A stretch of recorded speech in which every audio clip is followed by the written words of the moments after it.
Good afternoon, my dear student. Today I am going to start the first chapter of democratic politics, or civics, you can say, power sharing. Before going in detail, firstly I want to discuss about these two words, power and sharing. Which type of power this chapter is describing about or saying about. This chapter is mentioning the power of governmental power. It means the power which is exercised by the government, सरकार के द्वारा उपयोग की जाने वाली शक्ति के बारे में बात कर रहा है। ऐसी शक्ति जो सरकार उपयोग करती, उसकी हिस्सेदारी। और शेयरिंग वर्ड है, दूसरा वर्ड है sharing. It means division of power और share of this power among whom, किसके बीच में।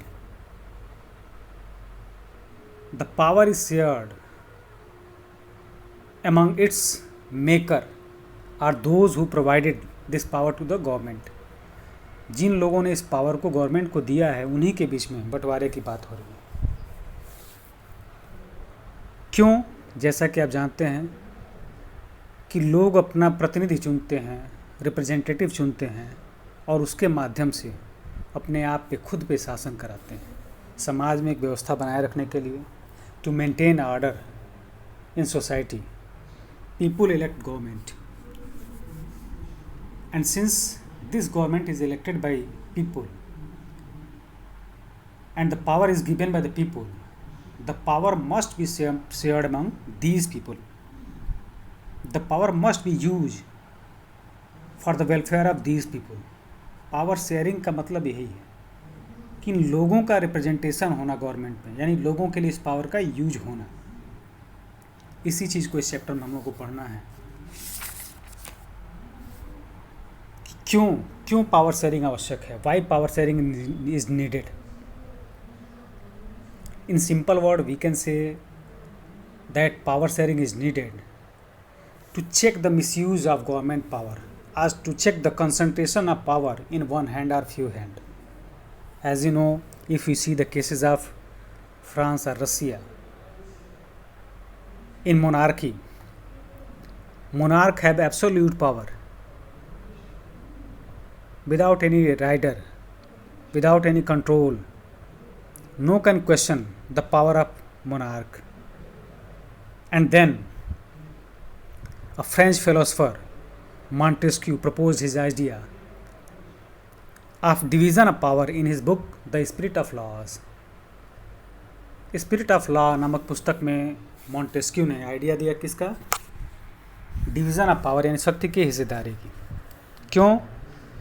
क्योंकि देखा गया कि जब पावर एक राजा के हाथ में है तो वो बहुत मिसयूज करता था उस पावर का। इसी पावर के मिसयूज को रोकने के लिए पावर को डिस्ट्रीब्यूट कर दिया गया डिफरेंट ऑर्गन्स में, इधर लेजिस्लेटिव और एग्जीक्यूटिव और जुडिशरी। इन तीन तरह के सरकार के अंगों में पावर को डिस्ट्रीब्यूट किया गया और इस आइडिया को अधिकांश डेमोक्रेसी ने अडॉप्ट किया है। और ये लोकतंत्र को सफल बनाने में इस पावर शेयरिंग की बहुत महत्वपूर्ण भूमिका है। तो इसी चैप्टर को हम लोग शुरुआत कर रहे हैं। But before going in detail, firstly we have some example of Belgium and Sri Lanka. With these two cases, we will easily understand why power sharing is needed, why there is need to share power among those who are affected by its exercise. कि power के exercise से जो लोग प्रभावित होते हैं उनके बीच में पावर की शेयरिंग क्यों आवश्यक है। हमारे पास दो एग्जाम्पल हैं, श्रीलंका का और बेल्जियम का। शुरुआत करेंगे बेल्जियम से और देखते क्या हैं। बेल्जियम की स्टोरी में हम देखते क्या हैं कि वहाँ का ethnic composition, the ethnic composition in Belgium is very complex. विभिन्न प्रजाति के लोग वहाँ रहते हैं। कहाँ पे? बेल्जियम में।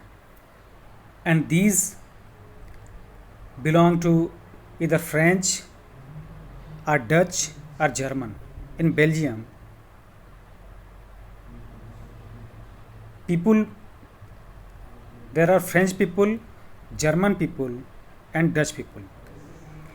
If we see this map, what we found that there is majority of Dutch people in Belgium. Their population is near about 60%, 59%, and 40% population belong to the French community, while 1% is belong to German community. The people belong from Dutch community. They reside in Flemish region, the upper part of Belgium, Flemish region, while in lower part or southern part of Belgium, people belonging from French community, they reside there. And in outer part, 1% of German. But when we see the case of its capital, Brussels, 80% people belong from French community, while 20% from Dutch community. In this way, the ethnic composition of Belgium is very complex. इस तरीके से हम देखते हैं कि Belgium में ethnic composition क्या है, बहुत ही कॉम्प्लेक्स है, जटिल है। कि जब पूरे देश की बात करें तो वहाँ 60% के आसपास 59% लोग कौन हैं, डच पीपुल हैं। जबकि कैपिटल सिटी ब्रसल्स की बात करें तो वहाँ 80% लोग फ्रेंच पीपुल हैं। And in the decade of 1950 and 60 there was a conflict between two community. Why? Because mainly the resources of the Belgium were concentrated in the French people who are in minority. कि जो French लोग थे जो minority में थे उनके हाथ resources का कंसंट्रेशन था, यानी रिसोर्सेज उनके हाथ में ज़्यादा थे, ज़्यादातर रिच लोग वही थे। और इस तरीके से एक हेटनेस की भावना थी, हेट्रेड की भावना थी डच पीपल में। इसके वजह से कॉन्फ्लिक्ट हुआ, और जब कॉन्फ्लिक्ट हुआ तो वहाँ के लोगों ने, वहाँ की सरकार ने प्रयास किया कि इस तरह के कॉन्फ्लिक्ट से बचने के लिए एक नया तरीका अपनाया, and they amended their constitution. They amended their constitution and they established accommodation or harmony in Belgium. In this heading we will see, firstly we see the ethnic composition, and then we will discuss about the accommodation in Belgium, how the government established accommodation, how an innovative way was used by the government of Belgium, कि कैसे Belgium की सरकार के द्वारा एक नया तरीका, एक अनूठा प्रयोग किया गया, एक अभिनव प्रयोग किया गया कि वहाँ कॉन्फ्लिक्ट को, जो विभिन्न समुदायों के बीच में कॉन्फ्लिक्ट है, उसको रोकने के लिए प्रयास किया गया। और इस तरह से एकोमोडेशन, सामंजस्य, जिसको हार्मोनी बोलते हैं, इसको इस्टेब्लिश किया गया। If we see there is diversity in Belgium and the government of Belgium take a very innovative, very new way to establish accommodation. सामंजस्य स्थापित करने के लिए एक नया तरीका अपनाया। क्या तरीका अपनाया? They amended their constitution between 1970 to 1993 many time, near about 4 times. And what they mentioned in their constitution? The first one, here you can say in point number 1, the number of Dutch and French speaking minister shall be equal in central government. They made provision that in central government the number of minister will be equal from the both community, either French community or Dutch community. ये पहला एक प्रयास किया। दूसरा क्या किया कि no single community can make decision unilaterally. ऐसा प्रावधान बनाया संविधान में कि कोई भी एक समुदाय अकेले कोई निर्णय नहीं ले सकती। ये दूसरा स्टेप लिया गया उनके द्वारा, बहुत अच्छा प्रयास किया गया। थर्ड पॉइंट को सेकंड में देख सकते हैं इसमें कि many power of the central government have been given to the state government of the two region of the country. In the two region of the country, either Flemish region or Wallonian region, जहाँ Dutch लोग थे और जहाँ French लोग थे, इन दो जगह की जो सरकारें थी, राज्य सरकारें, उनमें सेंट्रल गवर्नमेंट के अधिकांश पावर को शिफ्ट कर दिया गया, यानी कि उनको दे दिया गया राज्य सरकारों को, और वो राज्य सरकारें स्वतंत्र थी, यानी सेंट्रल गवर्नमेंट के अधीन नहीं थी। और क्या प्रयास किया गया? Brussels, next point, Brussels has a separate government in which both community have equal representation. In the capital city of Belgium, Brussels, there was a separate government and in which both community have equal representation। तो देखा क्या हमने कि पूरे देश में जहाँ 59% या 60% आबादी डच लोगों की थी, उन्होंने समझौता किया सेंट्रल गवर्नमेंट में कि वहाँ आधे आधे मिनिस्टर्स के सीट के लिए वो एग्री किए, और फ्रेंच लोग समझौता किए कहाँ? कैपिटल सिटी ब्रसल्स में, जहाँ उनकी आबादी 80% थी, वहाँ वो समझौता किए आधे आधे पे, कि आधे लोग डच कम्युनिटी से रहेंगे और आधे फ्रेंच कम्युनिटी से। इस तरह से अकोमोडेशन का प्रयास किया गया। Next, a new step also was taken to make a community government. Also provision were made in the constitution of Belgium that there will be community government. Community government यानी कि अलग अलग समुदायों के लिए अलग अलग सरकारें, and these community government will work for the development of culture, education and language of their own community.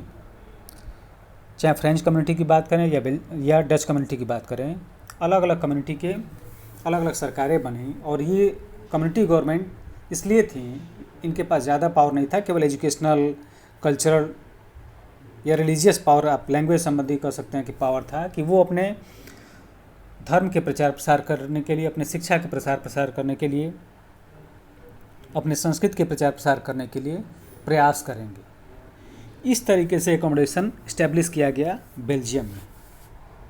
Next case we have is of Sri Lanka. If you see the case of Sri Lanka, in here you can see very easily in next paragraph that in Sri Lanka, how the ethnic composition is of Sri Lanka, that 74% Sri Lankan people were belong to Sinhala community, while 18% belong to Tamil community, and rest were others। Mainly हम दो की ही बात करेंगे श्रीलंका में, किसकी? Singla community की और तमिल की, कि दो कम्युनिटी के वहाँ लोग हैं, लेकिन क्या कुछ वहाँ स्थितियाँ हुई। वहाँ भी हम देखें तो कॉम्प्लेक्सन है एथनिसिटी में, एथनिक कॉम्प्लेक्स है, यानी कि एथनिक कंपोजिशन जटिल है वहाँ भी श्रीलंका में। लेकिन वहाँ की गवर्नमेंट ने क्या किया? The Sri Lankan government tried to establish majoritarianism. They took a majoritarian step in favour of the majority community of the Sri Lanka. Sri Lanka की जो मेजॉरिटी कम्युनिटी थी, यानी सिंगला लोग, उनके फेवर में वहाँ की सरकार ने प्रयास किया।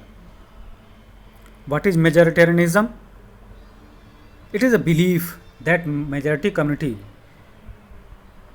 should dominate over other community and the country should run in accordance with the wishes of the majority community। बहुसंख्यकवाद है क्या? कि जब यह भावना उभर के आए कि देश को बहुसंख्यक आबादी के अनुसार ही शासित होना चाहिए, भले ही अन्य समुदाय के भी लोग हों, लेकिन उस देश का शासन बहुसंख्यकों के अनुसार चलना चाहिए, तो इसी को मेजोरिटेरियनिज्म बोलते हैं, यानी बहुसंख्यकवाद। How Sri Lanka, in Sri Lanka majoritarianism was established. The Sri Lankan government amended its constitution and in 1956 an act was passed। Through this act the government tried to favor the Sinhala community। How? In second paragraph you can say easily you can see easily. The government followed preferential policies that favored single applicants for university position and government jobs. क्या कुछ प्रावधान किया उन्होंने act बना करके कि जो government job होंगे उनमें सिंगला कम्युनिटी को और साथ ही साथ यूनिवर्सिटी में जो पोस्ट होंगे उसमें सिंगला कम्युनिटी को प्रेफरेंस दिया जाएगा। पहला तो ये किया। दूसरा, state shall protect and foster Buddhism, यानी उन्होंने एक तरह से प्रावधान कर दिया कि देश का जो धर्म होगा वो बौद्ध धर्म ही होगा। क्यों कि जब हम अन्य देशों की बात करें, चाहे इंडिया की बात करें, India is a secular country. It means a country which is neutral to religion, all religion. Religious neutrality is in practice in India, कि हर धर्म के प्रति निरपेक्षता है, यानी गवर्नमेंट सभी धर्मों के लिए प्रयास करेगी लेकिन किसी धर्म को फेवर नहीं करेगी। जबकि वहाँ क्या किया गया कि बौद्ध धर्म को के प्रोटेक्शन के लिए, उसके फोस्टर करने के लिए, यानी उसको स्ट्रेंथन करने के लिए, उसको आगे बढ़ाने के लिए प्रावधान किया गया। इस तरह की चीज़ें जब वहाँ की गई तो वहाँ के जो अदर कम्युनिटी के लोग थे, चाहे हम तमिल्स की बात करें या अन्य कम्युनिटी की बात करें, मुस्लिम्स की बात करें, दे फेल्ट एलिनेटेड। उन्होंने अपने आप को पराया महसूस किया। And due to this there was a tension between the two community, Tamil community and Sinhala community, which resulted in a civil war. And as you know, there was a organization, LITTE, LTTE, Liberation of Tamil Tigers Elam, कि वहाँ एक संगठन बनाया गया जिसके leader Prabhakaran थे, जो भी कुछ वर्ष पहले मारे गए। वो इन्हीं तमिल लोगों का प्रतिनिधित्व करने के लिए, और गवर्नमेंट से लगातार ये लोग मांग उठाते रहे कि नहीं, हमें भी सरकार में रिप्रेजेंटेशन मिलना चाहिए, हम भी इस देश के निवासी हैं, हमारी भी सरकार में हिस्सेदारी होनी चाहिए, नहीं सरकार को हमारे लिए भी वर्क करना चाहिए। तो ये दो तरह के केसेस हैं। In one case of Belgium, where there was the ethnic composition were very complex, but the Belgian government tried to establish accommodation between different community. While in Sri Lanka, the Sri Lankan government took measure to establish majoritarianism. Sri Lanka में Sri Lankan government ने बहुसंख्यकवाद को स्थापित करने का प्रयास किया। ये दो सिचुएशन है, दो जगह की। ये दोनों एग्जाम्पल से आपको समझ में आएगा कि क्या कुछ चीज़ें होती हैं, क्यों लोग प्रीफर करते हैं, क्यों लोग चाहते हैं कि सरकार में उनकी हिस्सेदारी हो।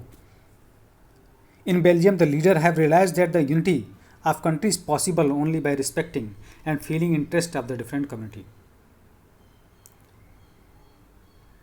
and in this way they establish accommodation. While in Sri Lanka, when the feeling and demand of the other communities were undermined by the Sri Lankan government, this resulted into a civil war. कि कैसे वहाँ एक गृह युद्ध के रूप में, और जो श्रीलंका काफ़ी आगे था वो काफ़ी पिछड़ गया। आगे इस चैप्टर में हम लोग अब सही ढंग से पढ़ेंगे कि पावर शेयरिंग क्या है और क्यों है। तो इस चैप्टर को अच्छे से समझने के लिए आपको कुछ और भी नोट्स मैं दिखाना चाहूँगा।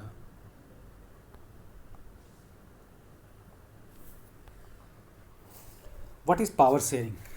In simple word, you can say the distribution of power and functioning of the government at different level and in different organs of the government is known as power sharing. The distribution of power and functioning of the government, कि सरकार के कार्यों और इसकी शक्तियों का विभिन्न level पे और विभिन्न अंगों में बंटवारा ही पावर शेयरिंग कहलाता है। विभिन्न अंगों की बात करें, legislative, executive, judiciary,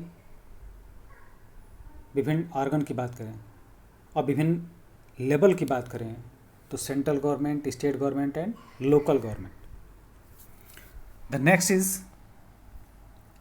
Y power sharing और why power sharing is desirable. Power sharing क्यों? पहला तो पावर शेयरिंग क्या है और दूसरा पावर शेयरिंग क्यों, why power sharing is needed. In your book you can easily see in your book that power sharing is needed for different purposes. Here you can see easily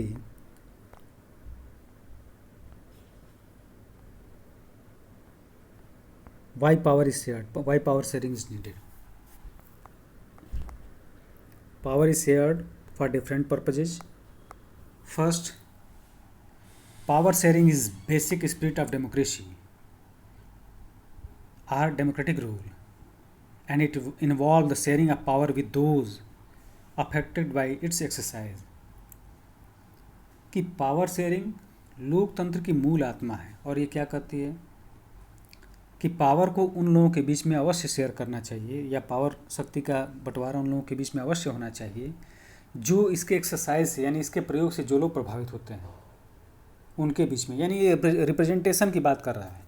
power sharing मतलब लोगों का representation, कि जिन लोगों के द्वारा ये power बनाया गया है या इस पावर को एक्सरसाइज करने से जो लोग भी प्रभावित होते हैं उनका रिप्रेजेंटेशन गवर्नमेंट में होना चाहिए।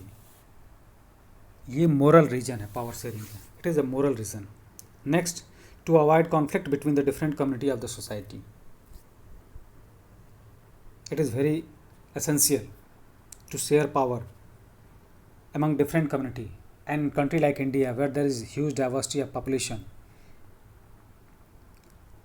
to avoid conflict between different community, कि दो समुदायों या दो से अधिक समुदायों के बीच में आपसी विवाद को रोकने के लिए पावर को शेयर करना आवश्यक है, यानी सबका गवर्नमेंट में रिप्रेजेंटेशन होना आवश्यक है। जैसा कि आप जानते हैं कि भारत में विभिन्न जाति धर्म के लोग रहते हैं, विभिन्न जाति धर्म के लोग रहते हैं, और उनके डिमांड्स, उनके इश्यूज़, उनके प्रॉब्लम भी अलग अलग हो सकते हैं। तो सबका रिप्रेजेंटेशन होना चाहिए गवर्नमेंट में।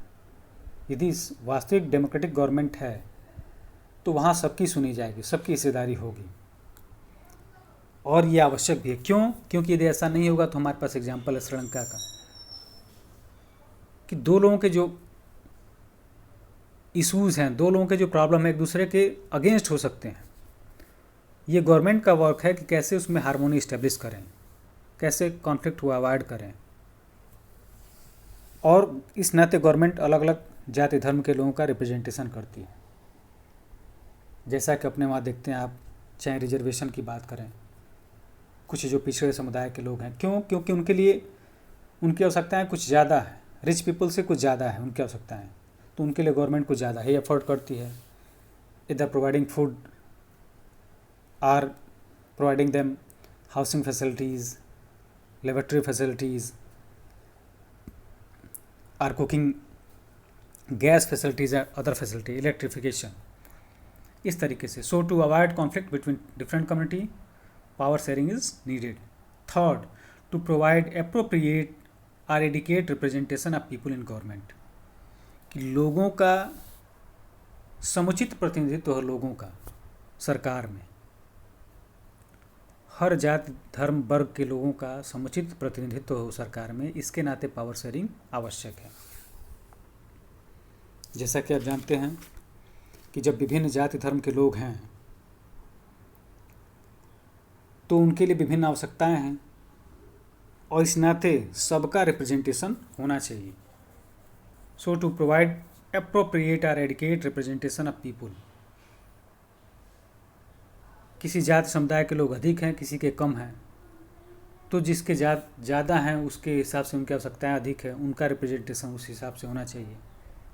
जैसे अपने वहाँ पार्लियामेंट्री सीट्स या लेजिस्लेटिव असेंबलीज़ की सीट्स कुछ रिज़र्व की गई हैं अलग अलग कास्ट के लोगों को या अलग अलग ग्रुप के लोगों को रिप्रेजेंटेशन देने के लिए।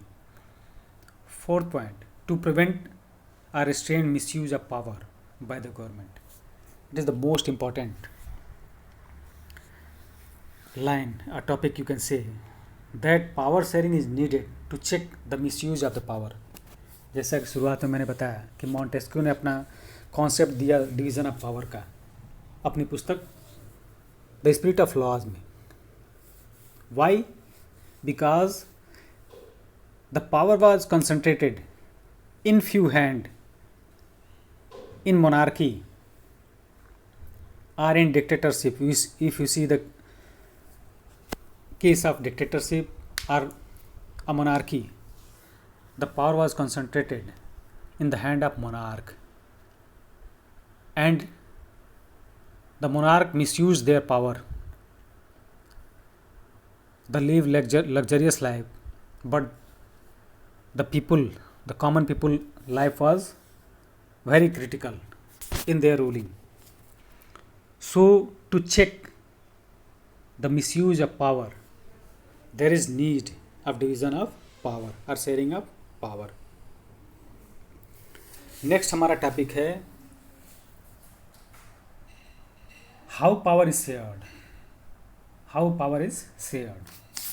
आप अपनी बुक में भी देखेंगे कि forms of power sharing, forms of power sharing, उसमें कि पावर को कैसे शेयर किया गया है. In modern democracy power is shared in different way, and in note which is prepared by me, you can easily understand that power is shared in following ways. Power sharing करने के तरीके क्या क्या हैं. The first one is power is shared among the different organs of the government such as legislature, executive and judiciary. Each organ is independent and none can exercise unlimited power.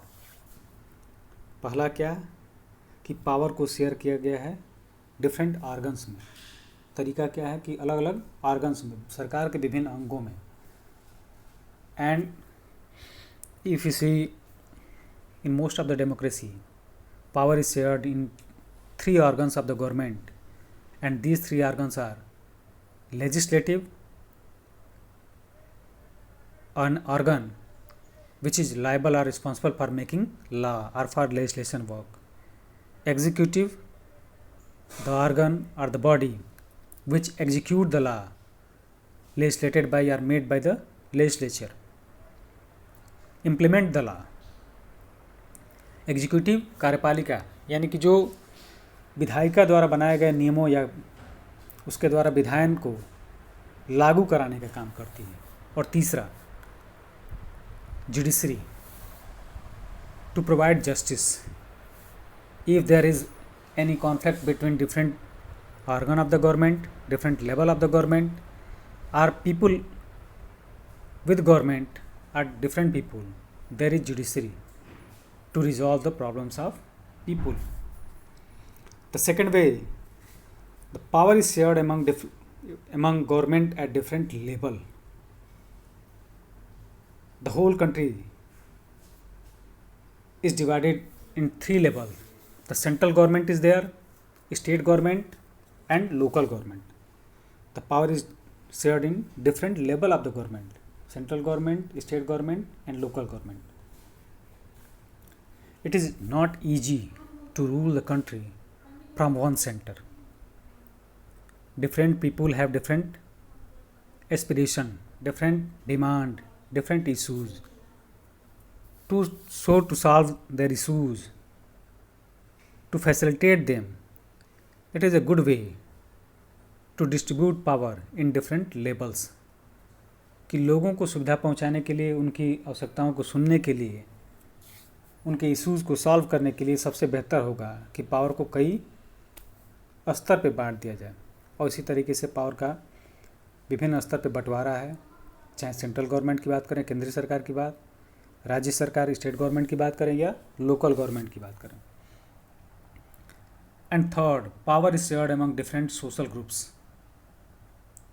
such as the religious and linguistic groups. For example, community government of Belgium. Belgium का देखा आपने community government कि कैसे power को different community के बीच में distribute किया गया है. हर कम्युनिटी के, चूँकि वो कम्युनिटी भी इसी देश के निवासी हैं. कम्युनिटी मतलब लोगों की बात होती है कि एक समुदाय के लोगों की, तो वो अपने कम्युनिटी के वेलफेयर के लिए अच्छे से वर्क कर पाएँ. इसके नाते उनका भी रिप्रेजेंटेशन गवर्नमेंट में होना चाहिए, होता है. इसलिए हमारे पास एग्जांपल है कम्युनिटी गवर्नमेंट ऑफ बेल्जियम का. Special provision are made for minority community, weaker section and women कि कैसे महिलाओं के लिए या समाज के कमज़ोर वर्ग के लिए या माइनॉरिटीज़ के लिए कुछ विशेष प्रावधान बनाए गए हैं। इस तरीके से सोशल ग्रुप्स में पावर शेयरिंग है कि उनका रिप्रेजेंटेशन भी गवर्नमेंट में है। कैसे कि अलग अलग सोशल ग्रुप्स की बात करें, चाहे वीकर सेक्शन की बात करें या महिलाओं की बात करें, तो कैसे उनका रिप्रेजेंटेशन है, उनके लिए संविधान में प्रावधान किया गया है, उनके लिए कुछ सीट रिजर्व की गई है, कुछ स्पेशल एक्ट, कुछ स्पेशल कानून बनाए गए हैं उनको सुविधा देने के लिए। And fourth, power is also shared by political parties, movement, interest groups. These have a very good influence on decision making of the government. चाहे पॉलिटिकल पार्टी की बात करें, डिफरेंट मूवमेंट की बात करें या इंटरेस्ट ग्रुप की बात करें, प्रेशर ग्रुप या इंटरेस्ट ग्रुप की, तो पहले इंटरेस्ट ग्रुप या प्रेशर ग्रुप को समझना जरूरी है कि है क्या। An organisation which attempt to influence the government policy through protest and demonstration. It is formed when people with similar opinion get together to form similar objectives. जब एक तरह के लोग एक तरह का लक्ष्य हो तो वो अपना कुछ समूह बनाते हैं और उस समूह का भी सरकार पे कहीं न कहीं से दबाव होता है। ये हित समूह है, अलग अलग समूहों के, अलग अलग कम्युनिटी के लिए